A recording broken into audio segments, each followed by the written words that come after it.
Caddis Maximus here again, this time with a review of the Harbor Freight's big 18-pound rock bar, or known as pinch bar. These are the really large straight pry bars that your friends or people you may have known, or you may not even have known about these, but there are indeed much larger pry bars than what would be considered construction pry bars. Harbor Freight started selling these last year, and it seemed that they were having some more issues. And these actually aren't made in China; these are made in the world's largest democracy, India, which isn't so well known for their hand tools, but they are trying. And this rock bar at $25 at Harbor Freight is a pretty darn good price for a 60-inch. This is a 5-foot long pry bar. It is forged, just carbon steel. There are real heavy-duty professional grade versions of these, but they cost a couple $100 because they are made out of high-grade tool steel.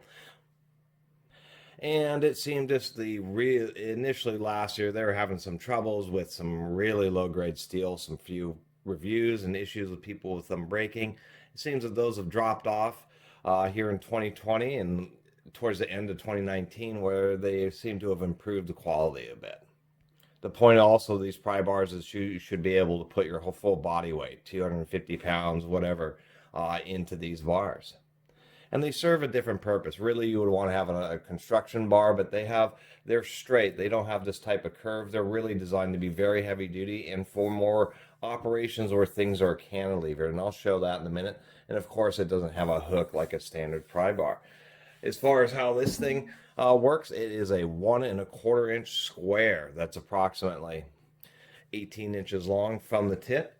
This just has it is indeed a straight pry bar, and surprisingly enough, now something else I was noticing on the reviews is many of the early ones, they're really badly warped. This is actually pretty reasonably straight.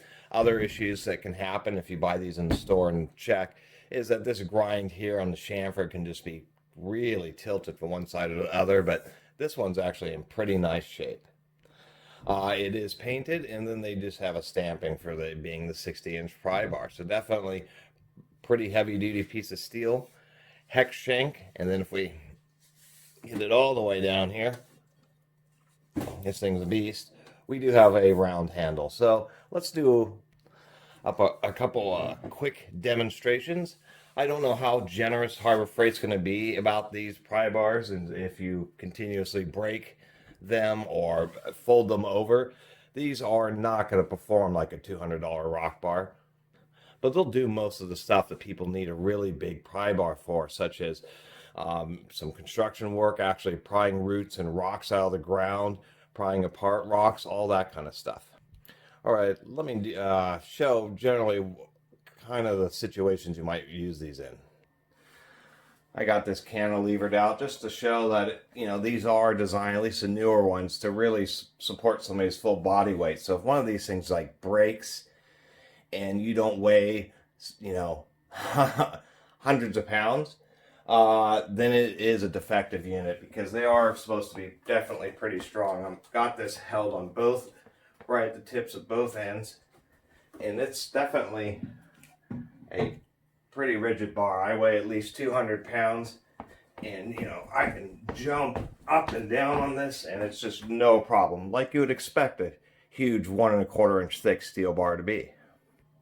So as I show here, they are straight, and they do have a fulcrum, but it is just a wedge that's designed to make the tip just absolutely as strong as possible, and pinch points where two things are coming together. It's designed to get something separated and just to get it started, to get something in there. If you are using these in construction, you would want to have a piece of steel either on the tip, because otherwise they'll just push into the wood. But they're, can be used for all sorts of heavy operations, heavy tearing operations.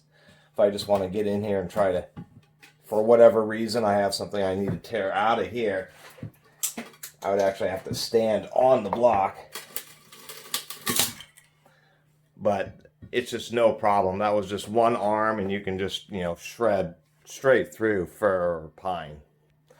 So really, why they are so thick on the bottom part is because you have a situation where you may use the wedge just to try to get something just far enough apart to where you can get the other side in, and then as you're prying it, you're actually using much higher up on the head of the fulcrum, and that explains why it's so long, because as soon as you start moving the fulcrum further back, you move your leverage point way farther back, and so you really, as well as putting a huge amount of stress. See, most pry bars, like that curved section, that was a big 42-inch DeWalt.